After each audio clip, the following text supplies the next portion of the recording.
আমাদের সাথে একমত হয়েছে যে কোনো সিন্ডিকেট হবে না। আপনাদের মাধ্যমে আবার আগামীকাল উনি আসছেন মালয়েশিয়ার প্রধানমন্ত্রী, ওনাকে আপনাদের মাধ্যমে জানাতে চাই যে ওনারা যেন কোনো ক্রমেই কারো দ্বারা বাইরে হয়ে এই সিন্ডিকেটটার দিকে আর না যায়, আমাদের দেশের জনগণ যেন অল্প পয়সা যেতে পারে, এটা আপনাদের মাধ্যমে প্রচারের আহ্বান জানিয়ে আমার বক্তব্য শেষ করছি। খুদা হাফেজ, আসসালামু আলাইকুম।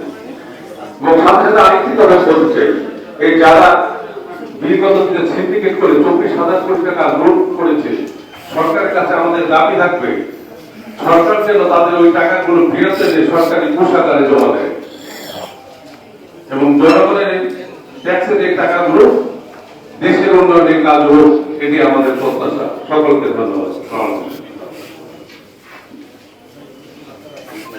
আপনাদের যদি কোনো প্রশ্ন থাকে প্লিজ আপনারা পরিচয় দিয়ে সাংবাদিকের শুরু করতে হবে।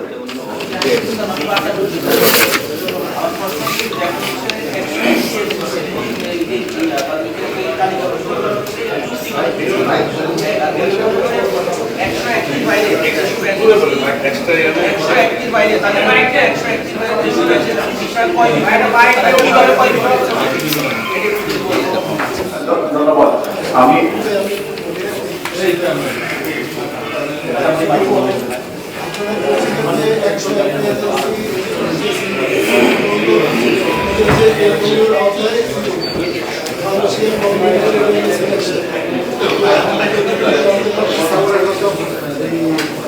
ইনফরমেশন অনুযায়ী 735টা এজেন্সি সংগ্রহ করেছে। ঠিক আছে, এই সমস্ত 101টা এজেন্সি এটা হলো তাদের যে 2 লক্ষ আপনারা নিজেরাই বললেন যে 5 লাখ টাকা 7 লাখ টাকা দেওয়া হয়েছে, কিন্তু এই বাকি টাকাটা কোথায়? থ্যাংক ইউ, খুব চমৎকার কথা বলেছেন, ধন্যবাদ আপনাদেরকে। প্রথম কথা হচ্ছে যে এটা 101টি কিভাবে আসলো। সিন্ডিকেট মূলত শুরু হয়েছে 25টি দিয়ে, প্রথম শুরু হয়েছিল 25টি দিয়ে। 25টি যখন 4 থেকে 5,000 ডিমান্ড পাওয়ার পরে বেশ কয়েক মাস পরে এটা ভেঙে আবার 100 হয়েছে। এখানে যে জিনিসটা হচ্ছে মালয়েশিয়া এমইউতে যেটা বলা হয়েছে মালয়েশিয়ার সরকার এটা সিলেকশন করবে, আমরা বলেছি এটা আসলে মালয়েশিয়ার সরকার করে নাই, এটা হলো সিস্টেম প্রোভাইডার যারা FWA-CMS এর যারা মালিক ওনারা কিন্তু এটা করেছে, এটা বিভিন্নভাবে তারা করেছে, কিন্তু এটা মালয়েশিয়ার সরকার করেছে বলে আমরা বিশ্বাস করি না। না, সেটা হতে পারে, কিন্তু এখানে তো স্পষ্টভাবে আপনারা দেশে বিদেশে এটা একটা নিয়ন্ত্রিতভাবে সামবডি এটাকে পুশ করে এটা নিজেদের ব্যক্তি স্বার্থের জন্য এটা করেছে। এর আগেও করেছে, 2016-17-18 করেছে, এবারও কিন্তু তারা করেছে। আপনি এখানে কিন্তু একদম ক্লিয়ার, আপনি তাহলে দেখেন মালয়েশিয়ার বাকি 14টা দেশ থেকে লোক আনে, সেখানে কেন সিন্ডিকেশন নাই, সেখানে কেন লাইসেন্সের লিমিটেশন নাই, হয় বাংলাদেশ কেন? যে FWA-CMS যে পদ্ধতিটা আছে এই পদ্ধতির মালিক হচ্ছে বাংলাদেশি, উনি বাংলাদেশি হওয়াতে ওনার এখানে পার্টনার আছেন, ওনার পার্টনারদেরকে নিয়ে উনি কাজটা করেছেন, একদম ক্লিয়ার বিষয়টা। সেকেন্ড হলো এই যারা এখানে আছেন সিন্ডিকেটের মধ্যে বাইরে যারা কাজ করেছেন, আপনি দেখেন খুবই ইন্টারেস্টিং ইস্যু, যারা এই 25 অথবা 100 আসছে তাদের কোনো ক্রাইটেরিয়া কিন্তু ছিল না। আপনি দেখেন কোথাও কোনো ক্রাইটেরিয়া আছে যে এইভাবে কাজ করতে হলে মালয়েশিয়ার জন্য এরকম একটা ক্রাইটেরিয়া যেমন জাপানে আছে, কিন্তু ওখানে কিন্তু ক্রাইটেরিয়া ছিল না এবং এটা কোনো অ্যানাউন্সমেন্টও করা হয়নি। সেই জায়গাটাতে যারা এসেছে তাদের মধ্যে অনেকেই অনভিজ্ঞ এবং তারা অতীতে মালয়েশিয়াতে কোনো কর্মী পাঠানে এরকম বড় রকম সংখ্যা আছে, এবং এমনও আছে যারা শুধু লাইসেন্স করেছে সিন্ডিকেটে ঢোকার জন্য, এবং সেই সিন্ডিকেটে আপনার অতীতে তারা মালয়েশিয়ার দূরে থাকুক অন্য কোনো দেশের কোনো কর্মী পাঠানে, এরকমও কিন্তু রিক্রুটমেন্ট এজেন্সি আছে। তাহলে এটা খুব ক্লিয়ার। সেই জায়গাটাতে ওনাদের কি হচ্ছে, যারা এই সিন্ডিকেটের সদস্য এবং তারা এক ধরনের সৌভাগ্যবান ব্যক্তি, কিভাবে সৌভাগ্যবান ব্যক্তি দেখেন, তারা অটোমেটিক একটা পদ্ধতি ছিল, সেই অটোমেটিক পদ্ধতিতে আপনার তাদের পোর্টালে ডিমান্ডগুলো ঢুকে যেত, তার কোনো কাজ করা লাগতো না। এজ এ রিক্রুটিং এজেন্সি তার কাজ কি, তার দায়িত্ব হলো বিদেশ থেকে ডিমান্ড প্রকিউরমেন্ট করে লোক রিক্রুটমেন্ট করবে, মেডিকেল করে সব প্রসেসগুলো করবে, কিন্তু তাদের এগুলো কিছু করতে হয় না। কাজ করেছে যারা সিন্ডিকেটের ভিতরে ছিল না কিন্তু অভিজ্ঞ মালয়েশিয়ার শ্রমবাজারে দীর্ঘদিন থেকে কাজ করে, তারা কিন্তু আবার বিভিন্নভাবে ডিমান্ড নিয়ে আসে, বরং তারা এদের কাছে গিয়ে প্রতারিত হয়েছে। তারা শুধু রিক্রুটমেন্ট এজেন্সি, তাদের নামটা সৌভাগ্যবান ব্যক্তি থাকার কারণে তারা আপনার ওই যে বিএমইটি ক্লিয়ারেন্সটা তাদের নামে করতে হতো, যার ফলে তাদেরকে 1,52,000 টাকা কিন্তু দেওয়া লাগতো। আপনি দেখেন তার কোনো, তাহলে আমার রিক্রুটমেন্ট এজেন্সি আমি ডিমান্ড লেটার এনে আমি তার কাছে কেন যাবো? এটা তো আমার একটা আত্মসম্মানের প্রশ্ন। আমি কেন তাকে চাঁদা দেবো? এটা তো হয় না। তার মানে এই সিন্ডিকেটের এই যে সিলেকশনটা, এটা টোটালি একটা ফেক ছিল, টোটালি এটা একটা দুর্নীতিগ্রস্ত ছিল। ধন্যবাদ। ভাইজান, আমার নাম কামরুল ইসলাম পাবনা, আমি নিউজে লেখা আছি। আমার ছোট্ট একটা প্রশ্ন, আপনারা বিভিন্ন সময়ে এই সংবাদ সম্মেলন করেছেন। আগে ছিল সাইনারপ্লেক্স নামে আপনারা বলছেন যে একটা সিন্ডিকেট ছিল 10 জনের, সেটাকে ভেঙে তারপরে এসছে। আপনারা এখানে বলছেন একজন পরিচয় দিয়েছেন বিএনপি নেতা, উনি আবার বলছেন যে রাজনৈতিক সংগঠন। বিষয়টা কি এরকম যে আগে যারা সরকার দলীয় ছিল তাদের পরিবর্তে খোলস পাল্টে আপনারা আবার এই সিন্ডিকেশনে যুক্ত হওয়ার জন্যই কি এই আজকের এই আপনাদের আয়োজন কিনা, বা এই যে সাইনারপ্লেক্সের সর্বশেষ যে ক্রাইটেরিয়া ছিল সেখান থেকে যে চেঞ্জ করুন, ওই অবস্থার আপডেট কি আপনারা সেটা? এখানে দুটো পার্ট, একটা পার্টের উত্তর আমি দেবো আর একটা পার্ট আপনি আশফাক ভাই দিবেন। আমি একটু শেয়ার করি। এই যে আপনারা অনেকের নাম বলছেন, কিন্তু ব্যবসায়ী নুরালির নাম আপনারা মানে এখানে বলেন নাই, ওনার স্ট্যাটাসটা কি সেটা বলেন আপনারা। আমি আপনাকে প্রথমবার আপনি সিনোপ্লাক্স বলেছেন, সিনোপ্লাক্স না, তখনও FWCMS এর মাধ্যমে হয়েছে, সিনোপ্লাক্সের মাধ্যমে হয় নাই, FWCMS এর মাধ্যমে 10 জনের হয়েছে। এরপরে পরবর্তীতে 25 জন বা 100 জন, সেটা FWCMS এর মাধ্যমে হয়েছে। আর এখানে আপনি যে প্রশ্নটা করেছেন দ্বিতীয়টা, প্রথম সিন্ডিকেটটাও কিন্তু FWCMS এর মাধ্যমে হয়েছে 10 জনের। সেই FWCMS এর মালিক কিন্তু দাপশ্রী, আমি এবং রুহুল আমিন স্বপন, ওনারা দুজন পার্টনার। সেখানে নুর আলী সাহেব সেখানে সহযোগিতা করেছেন, তিনিও 10 জনের মধ্যে একজন ছিলেন। পরবর্তী যে 25 জনের সিন্ডিকেট হয়েছে, সেই 25 জনের মধ্যে কিন্তু উনি ছিলেন না। সেই 25 জন কিন্তু ওনাকে বাদ দিয়ে, বা উনি ছিলেন না, বা কমিটমেন্ট করেছে আমাদের ইজিএমে, এরকম একটা বিষয় ছিল সিন্ডিকেট আর কেউ করবে না, শপথ করেছে। কিন্তু অন্যরা শপথ রাখে না, উনি হয়তো শপথ রেখেছেন, 25 জনের মধ্যে উনি ছিলেন না। পরবর্তীতে এটাকে গভর্নমেন্টের সাথে আলোচনা করে এটাকে ভেঙে 100 করেছেন। এটা ওনার একটা অবদান আছে 100 করাতে। আমরা মনে করি 100 করাটা যদি হয়েছে ভালো, এটা যদি সকলের জন্য মুক্ত হইতো, এটা যদি 500 হইতো অথবা সকলের জন্য মুক্ত হলো, তাহলে আরো বেশি ভালো হইতো। সেই জায়গাটাতে সেটা হয় নাই, পরবর্তীতে বিভিন্ন সিচুয়েশনের কারণে, বাইরা সহ বিভিন্ন আমাদের কিছু লোকজনের কারণে হয় নাই। আর আপনি দ্বিতীয় যে প্রশ্ন করেছেন, এটা বিএনপি আবার নতুন করে কোনো কিছু করবে না, এটা আমাদের আশফাক ভাই উত্তর দেওয়ার জন্য।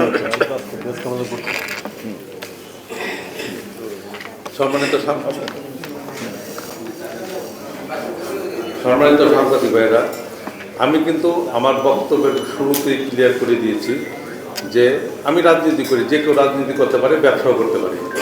আমি এখানে আসছি ব্যবসায়ী হিসেবে, রাজনীতি ব্যক্তি হিসেবে নয়। আমি যখন মাঠে যাব, আমার যখন রাজনীতির পথে যাব, তখন আবার রাজনীতি পরিচয় দিব। কিন্তু এখানে আমি রাজনীতির পরিচয় দিতে চাইনি, এবং রাজনীতির পরিচয় দিলে বরং তার বিব্রত বোধ করি। কারণ আমি একজন ব্যবসায়ী, সিনিয়র ব্যবসায়ী, ব্যবসা করা আমার অধিকার। আমি এই ব্যবসা করি, আমি আমার পরিবার চালাই, দেশের কাজে লাগাই টাকা পয়সা। সুতরাং এটা ব্যবসায়ী এখানে আমার বড় পরিচয়, এর বাইরে কোনো পরিচয় নেই। ধন্যবাদ। আপনি সিন্ডিকেট করবেন কিনা? আর আরেকটি কথা যেটা বলেছেন যে এই নতুন করে সিন্ডিকেট হচ্ছে কিনা, আমরা কিন্তু সিন্ডিকেটের বিরুদ্ধে অবস্থান নিয়েছি। আমরা কিন্তু সিন্ডিকেট করার জন্য এখানে বসিনি। তাহলে সংবাদ সম্মেলন করতাম না, তাহলে সাংবাদিক সম্মেলন করতাম না, আমরা লুকিয়ে লুকিয়ে সিন্ডিকেট করে ফেলতাম। বিএনপি গণতান্ত্রিক দল, বিএনপি কখনোই সিন্ডিকেটে বিশ্বাস করেন না এবং সিন্ডিকেটে সমর্থনও করে না। আমরা ওইটা করবো না ইনশাআল্লাহ।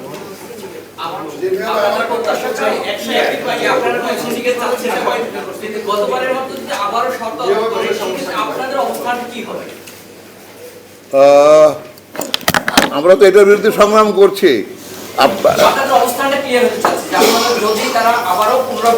জি জি, সবাই তখন বলে দেবে না, তাদের বিরুদ্ধে আমাদের অবস্থান থাকবে। অবশ্যই আন্দোলনে যাব। তখনকার যে প্রেক্ষাপট হয়, সরকারের যে অবস্থান থাকে, সেভাবে আমরা অবস্থান নেব অবশ্যই। আপনাদেরকে সাথে নিয়ে তাদের বিরুদ্ধে আমরা অবস্থান নেব।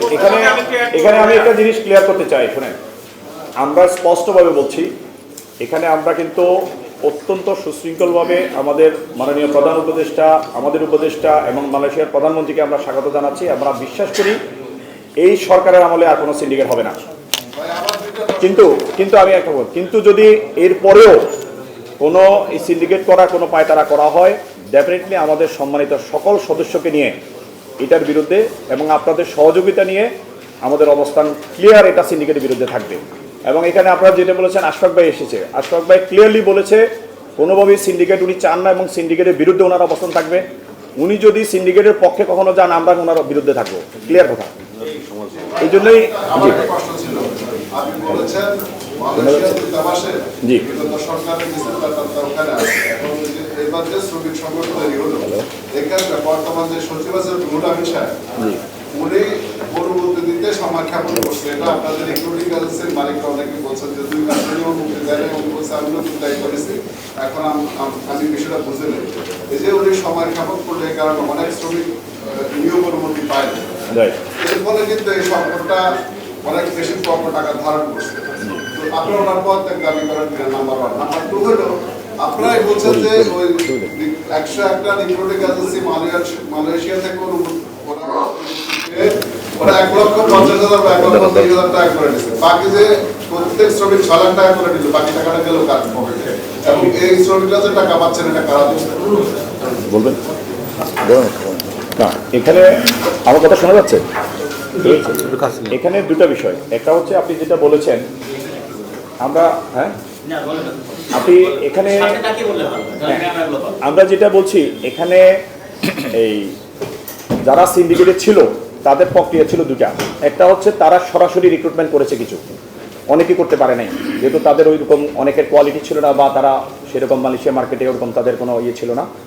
সেকেন্ড হচ্ছে যারা অভিজ্ঞ লোক এই সেক্টরে তারা কিন্তু অনেকেই ডিমান্ড নিয়ে আসছে, তো ওই ডিমান্ডগুলো তাদের মাধ্যমে শুধু প্রসেস করছে। এখন সেখানে এই প্রসেসের পরেও তাদের কিন্তু খরচ থাকে, যেমন দেখেন আপনি টিকিটের খরচ লাগে, একটা টিকিট সর্বশেষ তো প্রায় 70-80 1 লাখের উপরেও টিকিট ছিল। ভিসা প্রকিউরমেন্ট করতে তাদের কিছু খরচ লাগে, তাদের প্রফিট করতে হয়, এরপরে আবার সাব এজেন্টদের একটা পার্ট থাকে, তো সেই জায়গাগুলোতে খরচগুলো এইভাবে বাড়ে। আর দ্বিতীয় আপনি যে জিনিসটা বলেছেন, আমরাও এই অভিযোগগুলো পেয়েছি, আমাদের সম্মানিত সদস্যরা অনেকে অভিযোগ করেছেন এই বিভিন্নভাবে এই ডিমান্ড আসার পরেও এটা দীর্ঘমেয়াদীভাবে সময় লাগছে, অনুমোদনের জন্য। আমরা আশা করি অ্যাজ সুন অ্যাজ পসিবল এই অনুমোদনটা দেওয়া উচিত।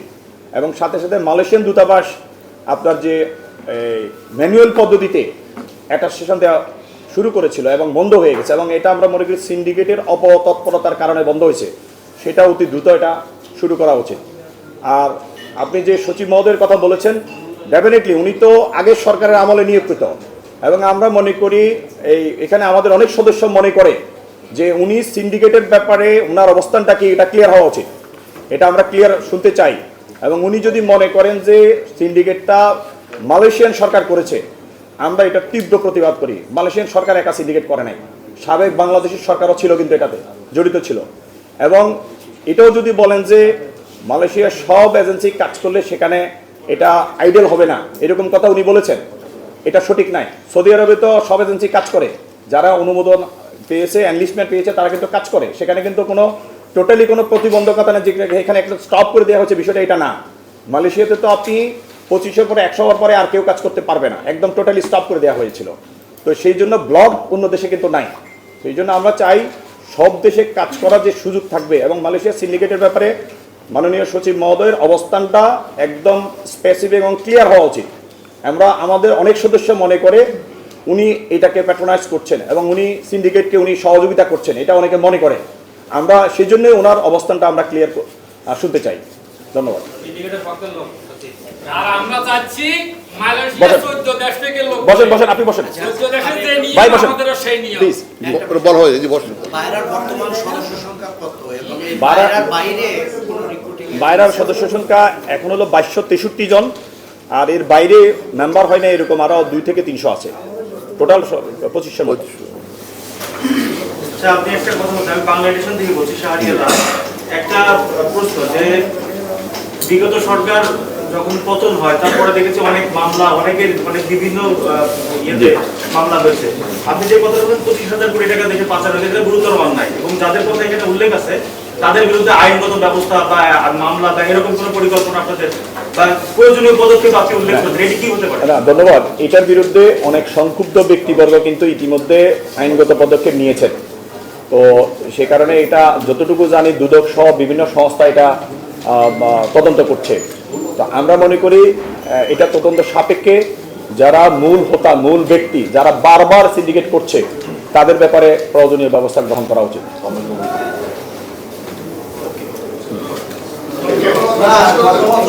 এবারও নাকি মালয়েশিয়া সরকার স্বল্প সংখ্যক রিক্রুটিং এজেন্সির মাধ্যমে লোক নিতে চায়, এই বিষয়ে আপনাদের অবস্থানটা কি? এক আর দুই নম্বর হচ্ছে, আমরা জানি যে এই সিন্ডিকেটের বড় ইয়া হচ্ছে নূর আলী মাফিয়া যাকে বলা হয়, সেটা আপনারা ক্লিয়ার করলেন না কেন?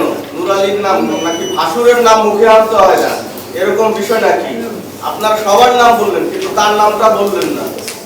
না, ঠিক আছে, আপনাকে সবার নাম বলা হয়নি, 100 জনের নাম তো এখানে বলা হয়নি।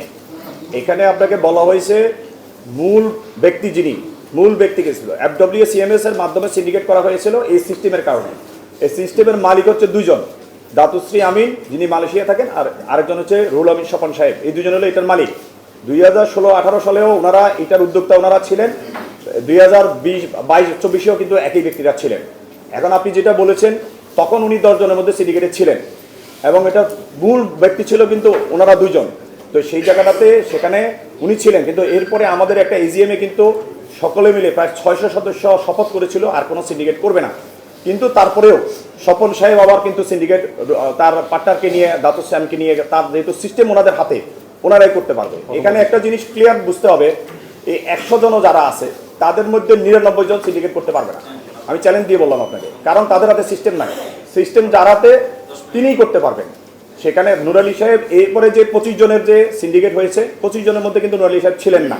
আমি ওনাকে সাফাই গাচ্ছি না, কিন্তু উনি ছিলেন না। বাস্তবতা যেটা, যখন এই 25 জন সিন্ডিকেট হয়েছে, 25 জনের পরে কিন্তু এটাকে ভেঙে 100 করা হয়েছিল এবং বরং নূর আলী সাহেব মালয়েশিয়ার মাননীয় প্রধানমন্ত্রীর সাথে 3 বার দেখা করেছেন এই সিন্ডিকেটকে ভাঙার জন্য। কিন্তু একটা পর্যায়ে ভেঙে যাওয়ার জন্য মোটামুটি চূড়ান্ত হয়ে গিয়েছিল। কিন্তু তখন আমাদের বাইরার যে সভাপতি ছিলেন আবুল বাশা সাহেব, যিনি সিন্ডিকেটের কথা বলে সিন্ডিকেটের বিরুদ্ধে অবস্থা নিয়ে নির্বাচনে জিতেছেন, উনি কিন্তু আবার সিন্ডিকেটের সাথে যুক্ত হয়েছেন এবং উনি যুক্ত হওয়ার কারণে বাইরা তখন বোঝা গেল যে বাইরা সিন্ডিকেটের পক্ষে চলে গেছে। বিষয়টা এরকম, যেহেতু প্রেসিডেন্ট পক্ষে চলে গেছেন, যার ফলে কিন্তু সকলের জন্য উন্মুক্ত করা সম্ভব হয় না। আমরা তো বিভিন্ন সময় আপনার এই যে সিন্ডিকেট তো বললেন যে আপনাদের অবস্থানটা কি হচ্ছে, কোনটা যে মালয়েশিয়া সরকার চাচ্ছে যে একটা নির্ধারিত রিক্রুটিং এজেন্সির মাধ্যমে লোক যায়। এখন এখানে গত বছর তো তারা আপনারাই বলছেন যে 1100 রিক্রুটিং। আচ্ছা, আমি বুঝছি আপনার প্রশ্নটা, আমি আপনাকে বলি। মালয়েশিয়া সরকার চাচ্ছে, এটা আপনি কিভাবে বুঝলেন? এটা বোঝার কোনো ইস্যু আছে? সাবেক যে মালয়েশিয়ার মানব সম্পদ মন্ত্রী ছিল, ওনার ব্যাপারে কিন্তু অনেক কথা আছে। উনিও এই সিন্ডিকেটের পার্টনার ছিলেন উনি, কিন্তু ওই ব্যক্তির কারণে কিন্তু সিন্ডিকেটটা হয়েছে। মালয়েশিয়ান সরকার, বর্তমান সরকার তো এটা চাচ্ছে না। আনোয়ার ইব্রাহিমের সরকার এটা চাচ্ছে বলে আমরা মনে করি না। উনি চাচ্ছে না, তাহলে চাইলে কিন্তু উনি এই কমেন্টটা করতেন না, যেটা আমি একটু আগে বলেছি। সুতরাং মালয়েশিয়া যদি চাইতো, শুধু বাংলাদেশ কেন চাইবে আপনি বলেন? আরো 14টা কান্ট্রি থেকে তো মালয়েশিয়ার কর্মী আনতেছে, সেখানে কেন চাচ্ছে না? বাংলাদেশ কেন চাইবে? আপনি যারা সিন্ডিকেটের মূল হোতারা বাংলাদেশকে বলেছিল যে মালয়েশিয়ান সরকার সিন্ডিকেট চায়, আর মালয়েশিয়াকে বলেছিল বাংলাদেশ সরকার সিন্ডিকেট চায়। এভাবেই তারা সিন্ডিকেটটাকে আপনার এর আগে বাস্তবায়ন করেছিল। অতএব আমাদের অবস্থান ক্লিয়ার। মালয়েশিয়াতে যদি আমরা শ্রমিক পাঠাতে হয়, অন্য 13-14টা কান্ট্রি থেকে মালয়েশিয়ার যে নিয়মে, যে সিস্টেমে কর্মী নেয়, বাংলাদেশ থেকে নিবে। এটা তো একেবারে সিম্পল ইস্যু, তাই না? একেবারে সিম্পল ইস্যু, আমরা এই প্রত্যাশা করতেই পারি। আমি কেন সিন্ডিকেটের যুক্ত করে সিন্ডিকেটকে কর্মীর অতিরিক্ত টাকা দিতে হবে?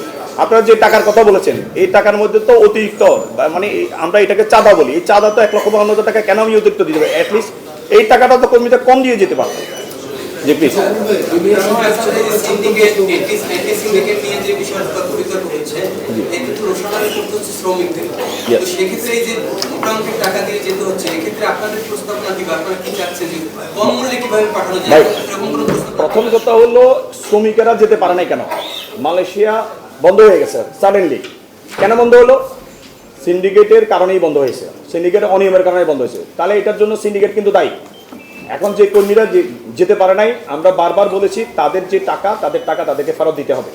এবং আমরা আজকে দাবি করছি, মালয়েশিয়ার মাননীয় প্রধানমন্ত্রী যেহেতু আসবেন, যদি সম্ভব হয় সিন্ডিকেট মুক্তভাবে কম খরচে এই কর্মীদেরকে যদি পাঠানোর সুযোগ থাকে, আমরা এটাকে অ্যাপ্রিসিয়েট করি এবং আমরা এটা দাবি করছি। আচ্ছা প্রফুল ভাই, আপনি বললেন যে এইমাত্র আপনি যেটা বললেন যে এই সিন্ডিকেটের কারণে মালয়েশিয়া শ্রমিকদের বন্ধ হয়েছে। এখন কি অন্য 13টা সোর্স কান্ট্রি থেকে মালয়েশিয়ার লোক এই মুহূর্তে হায়ার করছে কিনা, 1 নম্বর।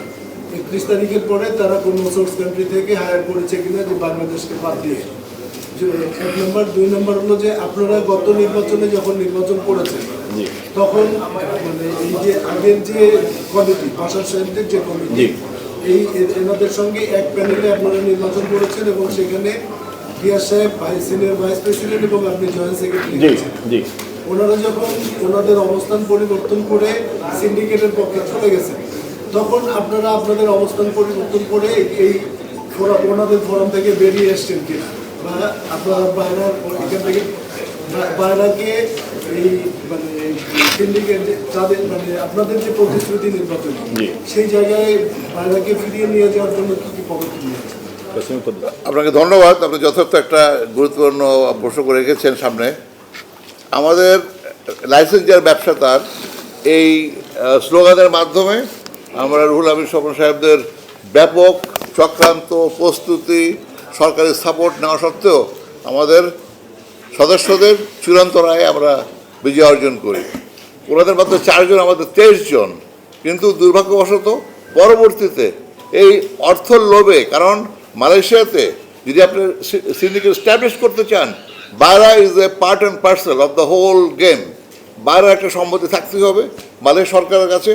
বাইরে একটা অবস্থান সুস্পষ্ট, ব্যাপক, এবং এর আসলেও এটা খুব গুরুত্বপূর্ণ গুরুত্ব রাখে মালয়েশিয়া সরকারের বাইরের অবস্থানটা, যেহেতু এখানে 3000 আমরা মেজর স্টেক হোল্ডার। অতএব বাইরাকে পকেটস্থ না করতে পারলে সিন্ডিকেট করা যাবে না। তো যখন দেখা গেল যে ওনারা নির্বাচনে পরাজিত হয়েছে, তখন আতাত করে এই যারা আবুল বাশার সাহেব তার বাহিনী নিয়ে তারা ফ্লোর ক্রস করলেন। শুধু আমরা 6 জন রয়ে গেলাম।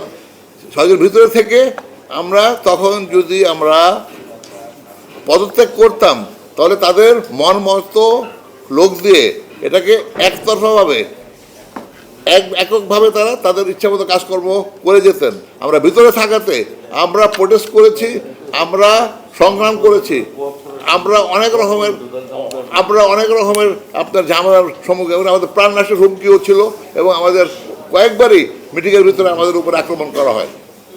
ধন্যবাদ। জি,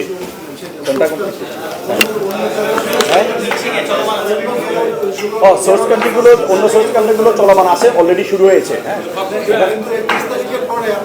বন্ধ ছিল, এটা বন্ধ ছিল, আমাদের বন্ধ ছিল। বাংলাদেশ থেকে শুরু হবে, অন্য দেশে তো প্রবলেম নাই, কিন্তু বাংলাদেশ প্রবলেম কোন পক্ষে হবে? ধন্যবাদ, ধন্যবাদ। বলেন।